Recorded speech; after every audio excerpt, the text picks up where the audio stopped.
Bir partiya yuklar tushirib bo'ldi. 300 kilolik ko'pchilik so'ragan edi. Menda yo'q edi, mana keldi. 300 kilolik. Ikki yonlari eshiklari ochiladi. Har xil variantlar. Orqa sidenni ham bo'ladi. Mana sidenni bo'lgan holati. Ikki kishini bemalol ikkita eshiklari ochiladi. Minglik motor bilan. Akkumulyatorlari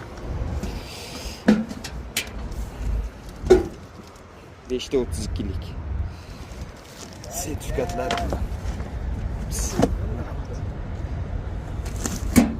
Kimda kerak bo'lsa manzilimiz bilasizlar, Qarshi-Quruq, Samarqandda. Havoni qaranglar, qanday osmonimiz, qanday musaffo. Rahmat havo uchun alohida. Mana shu manzilimiz. Telefon nomeri pastda qoldiraman. Aloqaga chiqib kelaverasizlar. Narxini chiqarganim yo'q, narxini keyingi postda yaxshiroq obzor qilib narxlarni qo'yib boraman.